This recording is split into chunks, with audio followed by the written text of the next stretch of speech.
कौन सी सभ्यता हुई है आपकी विश्व में? खड़े होके बताओगे कोई एक बच्चा, खड़े हो जो नाम बता वही बता दो।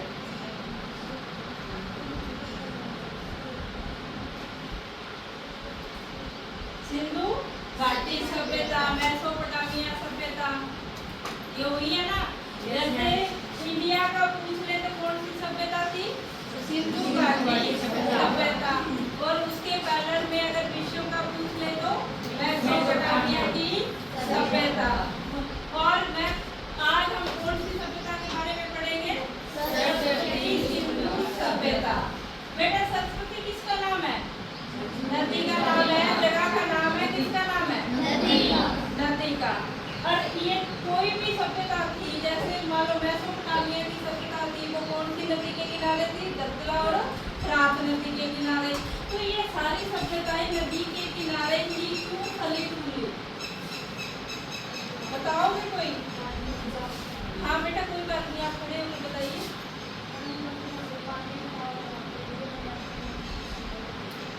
पानी था, वहाँ पे जीवन संभव था।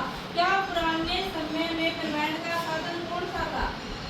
आवाजाही के साधन कौन से थे? नदियों के द्वारा होते थे, ठीक है, नाव के द्वारा करते थे। नाव कहाँ पे चलेगी? नदियों में जो चलेगी। नंबर 1 क्या हो गया? परिवहन के लिए सुविधाजनक होने के कारण। नंबर 2 नदी के साथ क्या आता था? उपजाऊ मिट्टी आती थी, और नदी से हमें क्या मिल रहा है? पानी मिल रहा है। इसलिए जो भी सभ्यता फली फूली किसके किनारे फली? नदी के किनारे। तो आज हम इंडिया में जो सबसे पहली सभ्यता का विकास हुआ कौन सी थी? सरस्वती सिंधु सभ्यता। सबसे पहले इसका नाम हम कई जगह पे हड़प्पा सभ्यता भी देखते हैं, सिंधु घाटी सभ्यता भी देखते हैं, और सरस्वती सिंधु सभ्यता भी देखते हैं। तो हड़प्पा सभ्यता क्यों बोला जाता है इसको? जैसे आप खड़े होकर बताइएगा। हाँ, जो हमारा सबसे पहला स्थल खोजा गया था वो कौन सा था? हड़प्पा, जो वर्तमान में कहाँ पे है? पाकिस्तान में। कहाँ पे है? पाकिस्तान में। तो आज हम पढ़ेंगे सरस्वती सिंधु सभ्यता। सरस्वती सिंधु नदियों के उपजाऊ मैदान में भारत की सबसे कौन सी सभ्यता है? ये कौन सी सभ्यता है? प्रथम सभ्यता है। लेकिन कौन सी सभ्यता है ये? नगरीय सभ्यता। इस सभ्यता के प्रस्थल बड़ी संख्या में सरस्वती और सिंधु घाटी के किनारे, यानी कि सबसे जो स्थल खोजे गए हैं वो कौन कौन सी दो नदियों के बीच में खोजे गए हैं? सरस्वती और सिंधु घाटी। तो इसी के कारण इसका नाम क्या पड़ गया? सरस्वती सिंधु सभ्यता। ठीक है। हालांकि इस सभ्यता को सिंधु सभ्यता और हड़प्पा सभ्यता भी कहते हैं। सिंधु क्यों कहते हैं? सिंधु नदी के किनारे बसे होने के कारण जो रोज स्थल है वो कहाँ पे मिले हैं? सिंधु नदी के किनारे। और हड़प्पा सभ्यता क्यों कहते हैं? क्योंकि जो सबसे पहले खोजा गया स्थल था वो हड़प्पा था, और वहाँ कौन सी नदी के किनारे था? रावी नदी के किनारे। कौन सी नदी के किनारे था? रावी नदी के किनारे था। सर्वप्रथम 1921 ईस्वी में दयाराम साहनी ने पंजाब में, बेटा ये पंजाब जो लिखा है ना 1947 से पहले का, ठीक है। और वर्तमान में कहाँ पे है ये? पाकिस्तान में है। में हड़प्पा 1922 ईस्वी में कौन सा खोजा गया था? डॉक्टर बनर्जी ने कौन सा सिंधु प्रांत में कौन सा का उत्खनन किया है, जिसके परिणाम स्वरूप इस अज्ञात नगरीय, यानी कि जो पहले ये था कि भारत में कोई सभ्यता नहीं है, लेकिन इनकी खोज के बाद ये स्पष्ट हो गया कि भारत में भी कोई नगरीय सभ्यता थी। अब दूसरा सवाल ये है कि पहला नाम का पता चल गया? सिंधु सरस्वती सरस्वती सिंधु घाटी सभ्यता क्यों कहते हैं? हड़प्पा सभ्यता क्यों कहा जाता है? सिंधु घाटी सभ्यता क्यों कहा जाता है? किसी बच्चे के कोई कंफ्यूजन है तो बताओ? नहीं, सभी डाउट क्लियर है? अब है ये तो कहाँ तक फैला हुआ था, इसका विस्तार कहाँ था? सिंधु घाटी सभ्यता का विस्तार पूर्व में, ये रहा बेटा, पूर्व में कहाँ है? आलमगीरपुर। और आलमगीरपुर कहाँ पे है?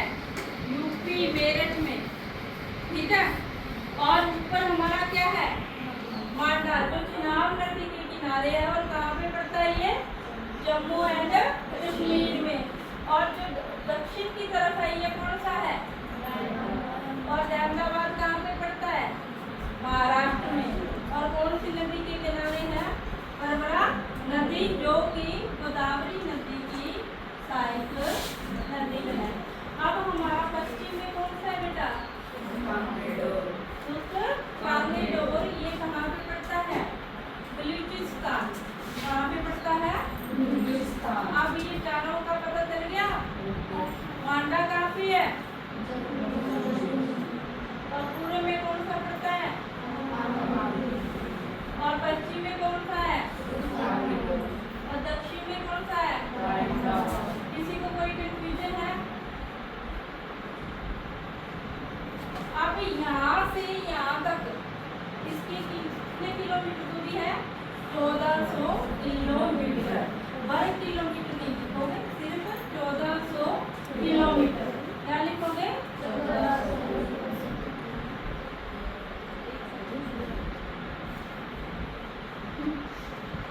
ये कितनी आ गई अपनी? 1400 किलोमीटर। यहाँ से पूर्व से पश्चिम में कितनी है? 1600 किलोमीटर। ठीक है, हो गया।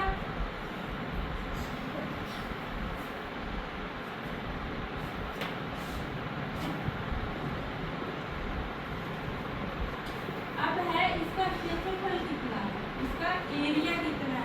एरिया किसमें मापते हैं बेटा? आपका वर्ग किलोमीटर में। तो इसका एरिया कितना है? 2,15,000। ठीक है। और इसके बाद है इसके पूर्वोत्तर भारत में कहाँ है? पंजाब। इधर देखो, पंजाब, हरियाणा। ठीक है। उधर हमने जम्मू कश्मीर में पढ़ा है ना, जम्मू कश्मीर में कौन सा पढ़ा है? मांडा। ठीक है। यूपी उत्तर प्रदेश में कौन सा पढ़ा है? नालंदा, गिरपुर। राजस्थान में कालीबंगा पढ़ा ना। ठीक है। इधर गुजरात, गुजरात में कौन सा था? गुजरात में मेन बंदरगाह थी। कौन सी थी पता है आपको? कौन सी बंदरगाह थी? कौन सी बंदरगाह थी? लोथल। ठीक है। धोलावीरा भी कहाँ पड़ता है हमारा? गुजरात में। इधर महाराष्ट्र आ गया। महाराष्ट्र में कौन सा था बेटा? गाजियाबाद। ठीक है।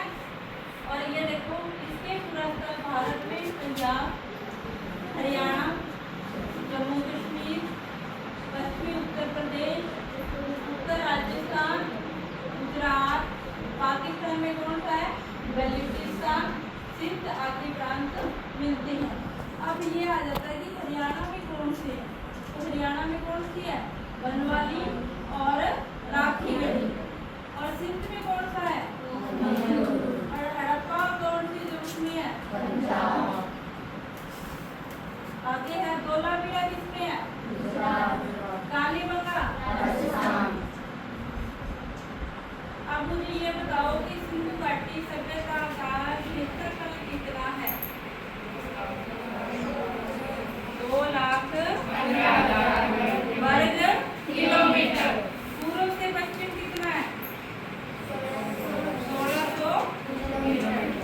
और उत्तर से दक्षिण की तरफ कितना बेटा? कितना है? और इसके सबसे उत्तर भाग कौन सा पड़ता है इंडिया के अंदर? हड़प्पा का उत्तरी भाग कौन सा है इंडिया के अंदर? पूछा बेटा। मांडा आप ही तो पढ़ा है। दक्षिण में कौन सा पढ़ा है?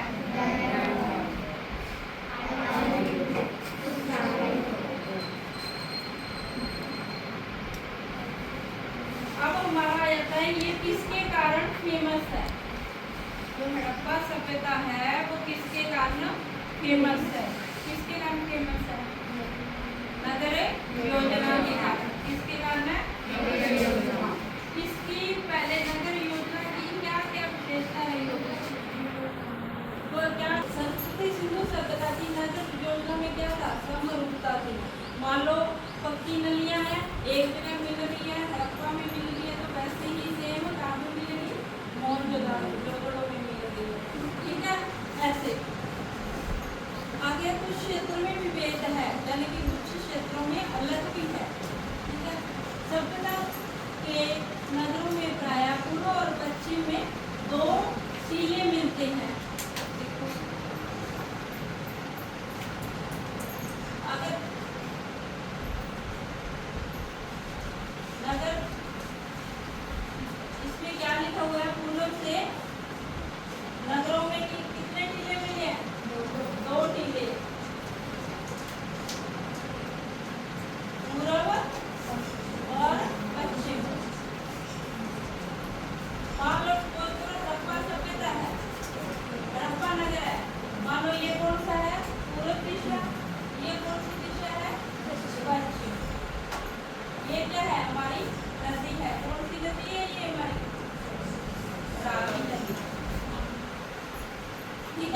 इसके किनारे पूर्व दिशा के टीले पर आवास क्षेत्र है।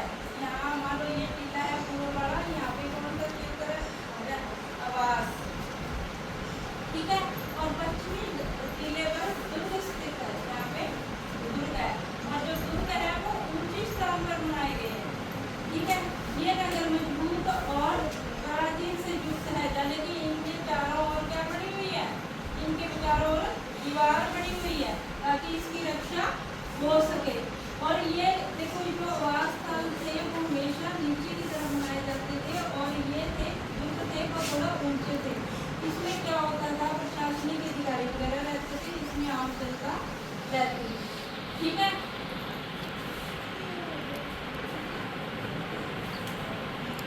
ये देखो यहाँ पे आया भी है, ये नगर मजबूत रक्षा प्रतीक से युक्त थे। रक्षा परातीर में बुर्ज बने होते थे। नगर के आवास क्षेत्र में सामान्य नागरिक, व्यापारी, शिल्पकार, कारीगर, श्रमिक रहते थे। और दुर्ग के अंदर कौन से थे? प्रशासनिक अधिकारी।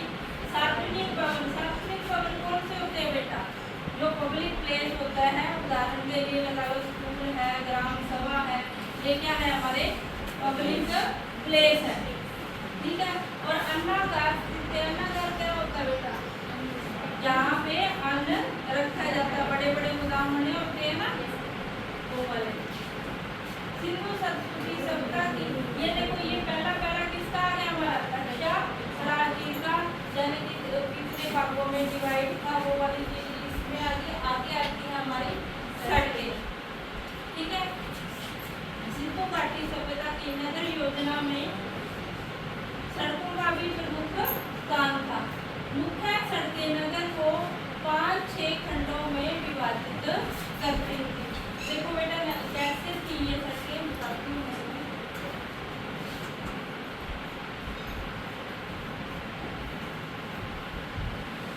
ऐसे ये मान लो बीच में सड़क जा रही है ये, और यहाँ पे मान लो है, यहाँ पे ऐसे ये क्या है? गली। क्या है ये? गलियाँ। ठीक है। और गलियों के अंदर ऐसे मकान बने होते हैं ऐसे, और एक दूसरे के सामने खुलते थे ऐसे। ठीक है। लेकिन लोथल एक ऐसी जगह है जहाँ पे नगर के दरवाजे गलियों की तरफ ना खुलते, कहाँ पे खुलते थे? सड़कों की तरफ। कहाँ पर खुलते थे? सड़कों की तरफ। और सड़कें एक दूसरे को कैसे काट रही है? ये कितने डिग्री एंगल में काट रही है? 90 डिग्री। ठीक है। इसे कौन सी प्रणाली कहा जाता था? गेट प्रणाली। कौन सी प्रणाली कहा जाता था? गेट प्रणाली कहा जाता था, या एक्सपोर्ट प्रणाली भी कहा जाता था। ठीक है। और जो मोहनजोदड़ो की मुख्य सड़कें हैं वो कितनी है? 9.15 मीटर। ये ध्यान रखना, गली कितनी है और गलियां, मान लो गलियों का पूछ ले तो कितनी आएगी? 3.0 मीटर चौड़ी। ठीक है। कालीबंगा, राखीगढ़ी, बैंड, मीठाथल। बेटा कालीबंगा कहाँ पड़ती है? हाँ राजस्थान में। कहाँ पड़ती है? और राखीगढ़ी हरियाणा में।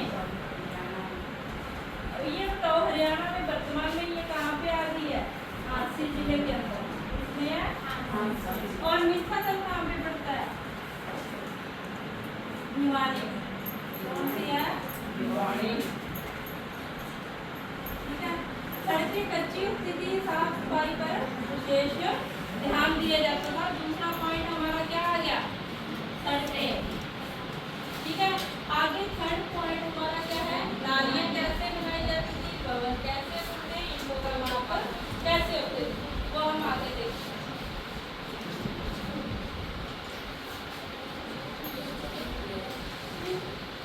ये देखो बेटा, जैसे मैंने बताया सेम वैसे गलियाँ बनी हुई है ना। ये देखो ये नदी के किनारे कौन बना कर दिखा रखा है? ये डॉक्टर दिखा रखा है, कैसे आवाज आएगी। ठीक है। कूड़े कचरे के लिए सड़कों के किनारे रखे जाते थे, आज भी रखे मिलते हैं ना जगह जगह पर।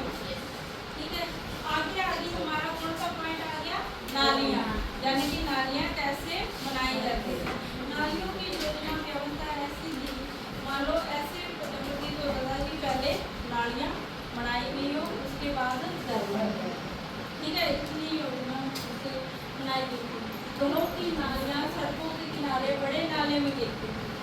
आज भी जो नालियाँ हैं वो किसमें गिरती है? बड़े नालों में गिरती है। फिर नालों के मध्य से पानी नगर से बाहर जाता था। नालियाँ मुख्य रूप से पक्की ईंटों की बनाई जाती थी। चाहे कच्चे पर नालियाँ किसकी बनी हुई थी? पक्की ईंटों की बनाई। इसकी चौड़ाई और गहराई का अंतर निर्धारित की जाती थी। प्राय नालियाँ बड़े आकार की ईंटों से ढका जाता था। जाने की उत्तर और पूरा करना बड़े, इसलिए सभ्यता नालियों की सफाई समय समय पर की जाती थी। यानी कि आप बताओ मुझे, नालियाँ कैसे थी? नालियाँ ईंटों की बनाई जाती थी और क्या था? क्या सड़क के किनारे क्या रखी जाती थी? रखे जाते थे। और नालियाँ कहाँ गिरती थी? बड़े नाले में गिरती थी। और इनकी चौड़ाई और गहराई कैसी होती थी? आवश्यकता के अनुसार छोटा और बड़ा किया जाता था।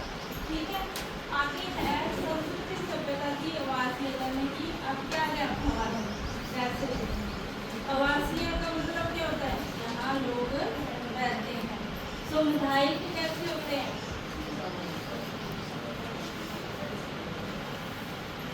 यहाँ पे सभी कोई मीटिंग वगैरह कर सकते हैं। ठीक है, आवासीय भवनों में 3 और 4 कमरे होते हैं। कितने कमरे होते थे? 3 और 4। आजकल आप घर में क्या क्या अपने मकान होते हैं आपके घर में? एक तो रहने के लिए हो गया, और क्या होता है अपने घर में? क्या होता है? रसोई घर। और क्या होता है? स्नानागार है। और क्या होता है? पूजा घर हो गया। शौचालय होता है। आंगन होता है। फिर नाम क्यों नहीं ले रहे? क्या आज वर्तमान में आंगन में कुआं होता है? होता होगा। पानी की टंकी क्या बनाते हो? बेटा उसका कुएं बोलते थे, अब कुंड है। कुंड का मतलब ऊपर से ढक दिया जाता है। ठीक है, सिंधु सभ्यता के आवासीय और क्या है? सामुदायिक भवन होते हैं। आवासीय भवनों में 3-4 कमरे होते थे। रसोई घर होता था, स्नानागार होता था और भवनों के बीच में क्या होता था? आंगन।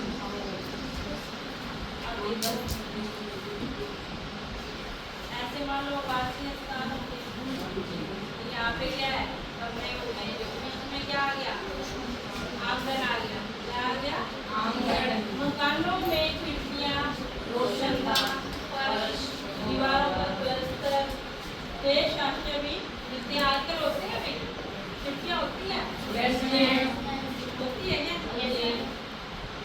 और आजकल बहुत कम रखने लगते हैं। सामुदायिक भवनों में क्या आता था? देखो, सभा भवन। सभा का मतलब क्या होता है? हाँ, अन्नागार का।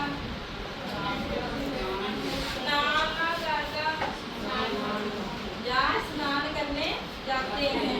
जैसे कोई धार्मिक स्थल पे जाते हैं, अब मान लो सोमवती मावत आपकी दुकान स्नान करके आते हैं। जहाँ भी जाते हैं, हरिद्वार में जाते हैं। ठीक है, और सूर्य ग्रहण लगा होता तो कहाँ जाते हैं? कुरुक्षेत्र में जाते हैं। कहाँ जाते हैं? उस टाइम पे क्या था? उनका स्नानागार का अभिषेक कहाँ से मिला पता आपको? मोहनजोदड़ो में। कहाँ मिला है? मोहनजोदड़ो।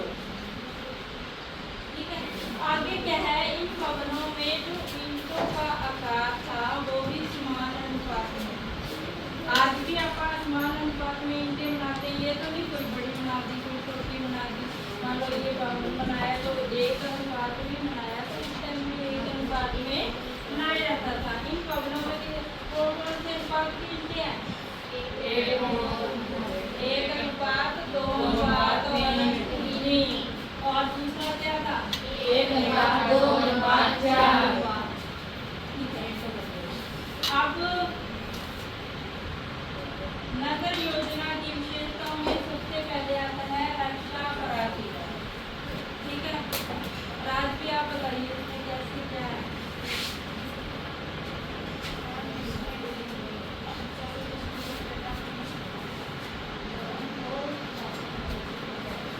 कितने भागों में भवन डिवाइड थे?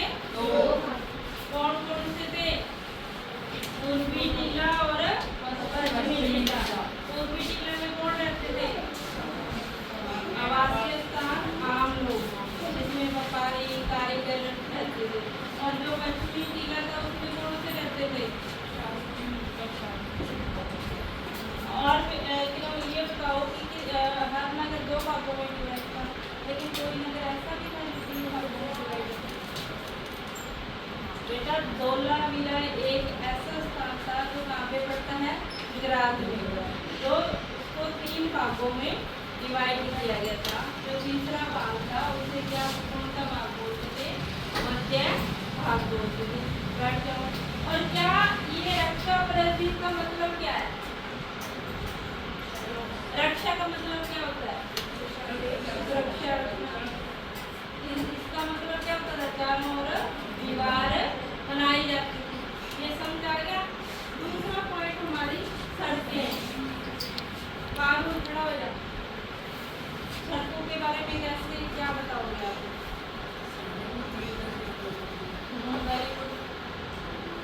अरे एक दूसरे को कितने एंगल पे काटती थी? 90 डिग्री पे काटने के कारण इसीलिए कौन सी पत्ती कहा जाता था? कौन सी पत्ती कहा जाता था? ग्रीन पत्ती नहीं बोलते थे। ठीक है। और मुख्य सड़क कितने मीटर चौड़ी थी? दरिया कितनी थी? 3.0 मीटर। ठीक है। क्या साफ सफाई का ध्यान दिया जाता था? साफ सफाई का। आगे थर्ड पॉइंट कौन सा अपना? नालियाँ। नालियों के बारे में कौन बताएगा? खड़ा हो जा। हेलो। पक्की इंजन से बनी थी। हाँ जी हो। साफ सुथरा रखा जाता था। आवश्यकता के अनुसार थोड़ी और कुर्सी भी बनाई जा सकती थी। ठीक है, बैठ जाओ। और जो उसका जो पानी होता था वो लास्ट में जाके कहाँ पड़ता था? बड़े नाले में पड़ता था। आगे है हमारा भवन। भवन को हमने 2 भागों में डिवाइड किया था। एक आवासीय भवन और दूसरा सामुदायिक भवन। ठीक है।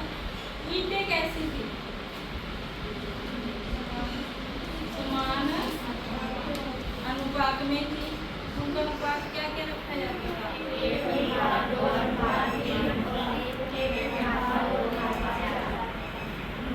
विशेषताओं का पता चल गया? एक बार दोबारा रिपीट कर लो। नगर योजना की विशेषता कौन कौन सी थी? बोलो बोलो।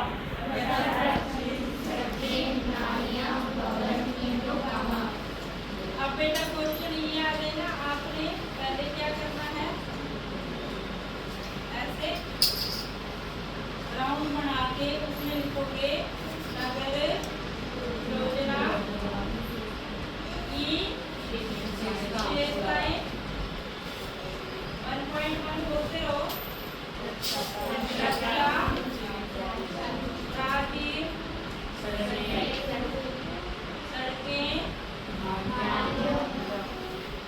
नालियाँ,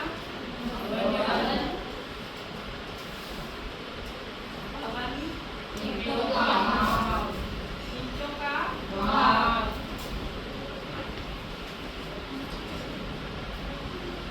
किसी को कोई कंफ्यूजन है? चले आगे।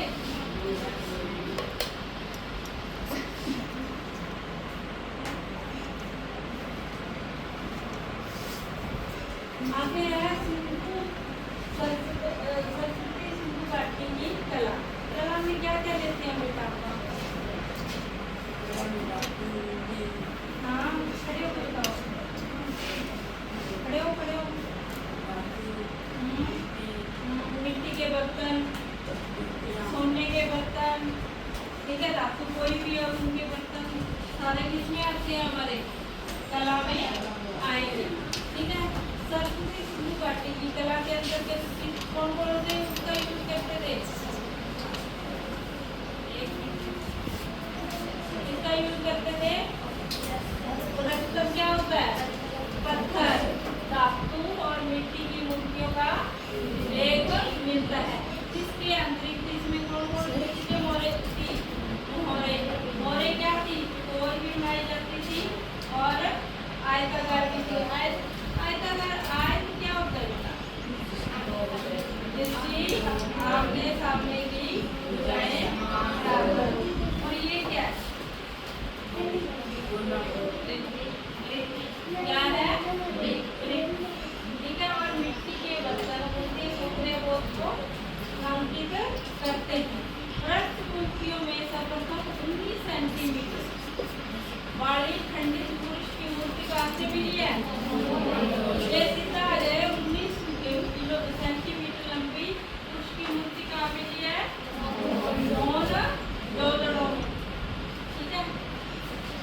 क्या है, लाल होते हुए ठीक है। और नृत्य की मूर्ति, ये देखो नृत्य करती हुई कांसे की मूर्तियां भी कहाँ पे मिली है, ठीक है। इसमें क्या है, पुरुष स्त्रियों और पशुओं की मिट्टी की मूर्तियां मिली है। कौन कौन सी है, पुरुषों की भी है, पशु, ठीक है। मानव की मिट्टी की मूर्तियां किससे लगी, क्या है उनमें, आभूषण का मतलब क्या होता है बेटा, गहने पहने, ठीक है। शिरो वेशभूषा क्या होता है, सिर के ऊपर जो हम आभूषण पहनते हैं, ठीक है, ये साथ मिलती है। पशु पक्षियों में बैल, भेड़, बकरी, कुत्ता, हाथी, मोर, बतख, तोता और कबूतर आदि प्रमुख मिलते हैं, ठीक है। सिंधु संस्कृति सभ्यता की कलाओं में सबसे महत्वपूर्ण क्या थी, मोहरे पता क्या होती थी, आज भी पहनती है ना, कई लेडीज की पहनी होती है सोने की, देखो ऐसे गोल्ड का होगा, ये मान लो धागे में है, और ऐसे नहीं बनाई होती,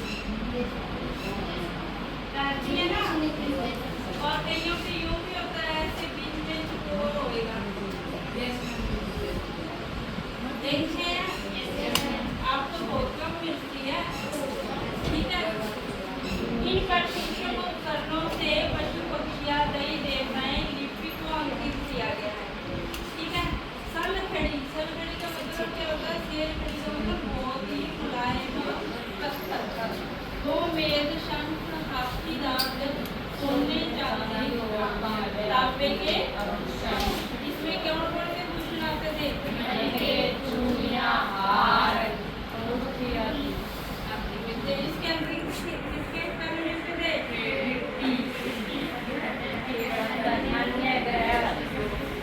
बेटा मिट्टी का स्थल कहाँ से मिला,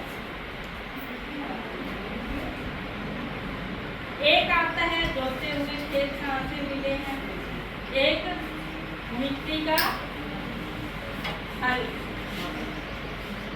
है, तो हड़प्पा सभ्यता के नगरों में ही काली बंगला और बनवाड़ी का नाम सुना, वन का मतलब क्या होता है, वहाँ पे जोते हुए खेत कहाँ से होंगे,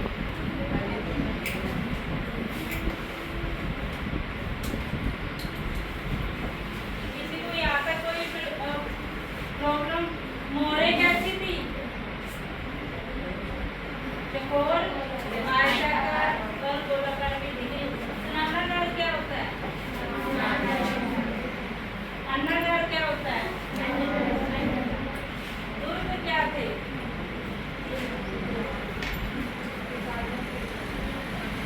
प्रशासनिक अधिकारियों के लिए जो बने हुए थे। कार्यशाला का क्या होता है,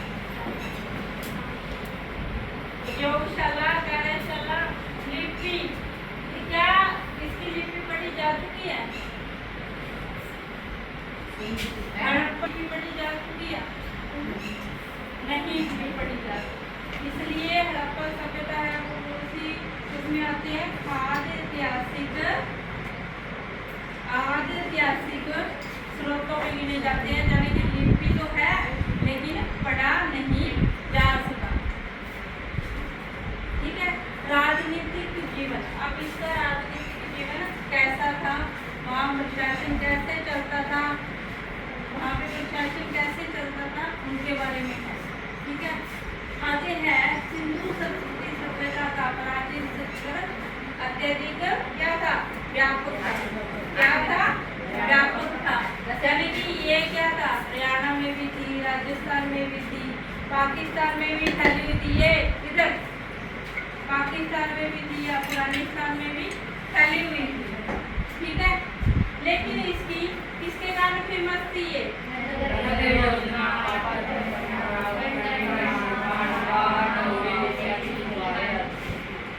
आदि के कारण समरूपता कुशल प्रशासन के संकेत देती है। अब ये आ जाएगी हड़प्पा सभ्यता थी वो किस के कारण प्रसिद्ध थी, तो उसमें क्या लिखोगे, बोलो,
आगे है, लेकिन प्रशासनिक स्वरूप क्या था, यानी कि यहाँ पे शासन कैसे चलाया जाता था, क्योंकि इतनी शांतिमय थी, ठीक है, और भी हर चीज के एक मैनेजमेंट थी, तो कोई ना कोई तो प्रशासन चलाता ही होगा, ठीक है। इसमें अलग अलग विद्वानों ने अपने अपने मत दिए, क्योंकि हम तो सिर्फ खुदाई के बेस पे ही इनका वो कर रहे हैं, लिपि हमारी पढ़ी नहीं गई है। तो सबसे पहले किसने दिया, अंडर महोदय। उसने अंडर महोदय ने कहा कि यहाँ के प्रशासन को तो मत माना जाता है, यानी कि जनता द्वारा शासक चुने जाते थे। एक संविधान होता होगा, आज हमारा संविधान है ना, उसी के अनुसार चलता होगा। सार्वजनिक भवनों और नगर को काबिलों किसके लिए करते थे, प्रसिद्ध के सदस्यों का, जैसे कि आज हमारी कैबिनेट, ठीक है। आगे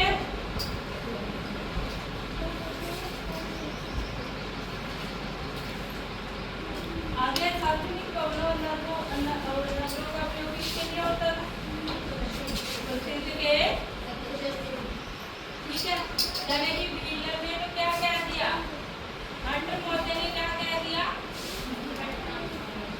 कौन सा वर्ड याद रखोगे, ठीक है। आगे है व्हीलर क्या कहता है, सत्ता का स्रोत कोई भी क्यों ना हो, यानी कि कोई भी सत्ता चलाता, लेकिन इसमें धर्म को प्राप्त, यानी कि इसने क्या माना है, धर्म को ऊपर माना है, यानी कि सत्ता कोई भी चलाते हो, लेकिन किसके अनुसार थी, धर्म के अनुसार, ठीक है। और पहले हमने कौन सा पढ़ा था, अंडर महोदय। अंडर महोदय क्या मान रहा है, पर्सनल, और व्हीलर किसको इम्पोर्टेंट दे रहे हैं, ठीक है। महत्वपूर्ण काव्य सत्ता मेलना से योजना का संचालन कौन करता था, तो एक शासकों के हाथ में, क्योंकि देखो विश्व में कौन सी सभ्यता चल रही है बेटा, मेसोपोटामिया की सभ्यता, और इंडिया में कौन सी चल रही है, सिंधु घाटी सभ्यता, ठीक है। तब उसके हिसाब से ये कह रहे हैं। और भूमि किसकी होती थी, मंदिरों की होती थी। विद्वानों का मानना है कि सबसे सिंधु सभ्यता के प्रशासन का संचालन किसके हाथों में था, हड़प्पा और मोहनजोदड़ो, दो राजधानियों से, कहाँ से होता था, हड़प्पा और मोहनजोदड़ो। लेकिन राखीगढ़ी और धोलावीरा के घाट को देख करके ये दोनों ही बड़े क्षेत्र हैं। कौन कौन से साइट्स है, राखीगढ़ी, राखीगढ़ी कहाँ है अपने हरियाणा में, धोलावीरा कहाँ पे है बेटा, गुजरात में। बताना नहीं जा सकता, ये पुरातन में सिंधु सभ्यता के महत्वपूर्ण प्रशासनिक क्षेत्रों में रहे होंगे। हमने क्या क्या पढ़ लिया बेटा इससे पहले, सिंधु घाटी सभ्यता का नाम, उसके बाद विशेषताएं, विशेषताओं में कौन कौन सी थी,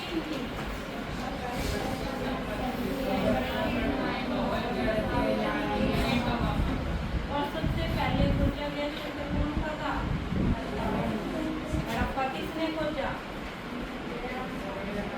कब खोजा, और दूसरा कौन सा नगर खोजा गया, मोहनजोदड़ो। किसने किया था, हड़प्पा सभ्यता की प्रमुख बंदरगाह कौन सी थी, कहाँ पे पड़ती है, कहाँ पड़ती है, गुजरात में। उसके बाद हमने इसकी क्या पढ़ी, कला, कला में सबसे महत्वपूर्ण क्या थी, मोहरे थी। मोहरे की आमतौर पर किसकी बनाई जाती थी, सेल खड़ी, किसकी बनाई जाती थी, सेल। और कौन कौन से आकारों में मिली है,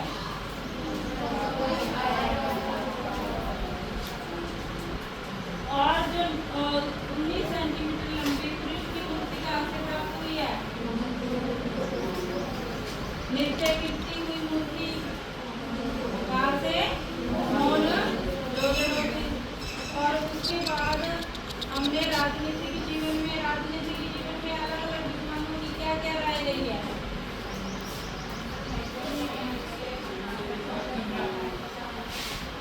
और हिटलर ने क्या कहा है,